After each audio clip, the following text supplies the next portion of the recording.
Hey everybody, Jamie at shopmasc.com. Welcome to another Mask Minute. So I just showered and I'm ready to style my hair now. I'm going to show you a couple new products from REUZEL.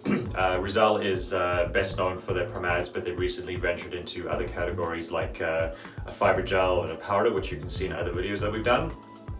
Today I'm going to show you a grooming cream and a matte styling paste. So they look like that, come in tubes.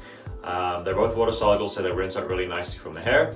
The main differences are that the grooming cream is considered a low hold, low shine product, and the matte styling paste is considered somewhat stronger, like a medium hold, and a matte dry finish. So those are the main differences. The grooming cream is great for fine hair. It's going to give your hair a nice texture and lift, and it's looking to be nice and pliable.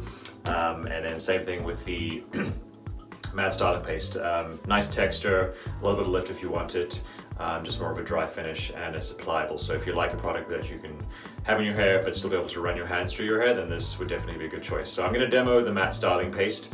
You need a small amount, just like a pea-sized amount, at least for my length of hair. Kind of looks like that. It's just a cream.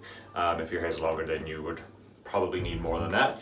And you just work it through the palms of your hands like that, and then style your hair however you style it. So as you can see, it's you can go up, you can go down, you can do whatever you like. I kind of like my hair more tame or down these days, and that's pretty much it. You're good to go. It's got a really nice light scent to it as well, not super perfumey or strong, and then at the end of the day, it's just going to rinse out super easy. So all of these products are available on shopmasc.com. You can check out the pomades as well, and then of course if you're in Vancouver, you can see them in the store too. Thanks for listening.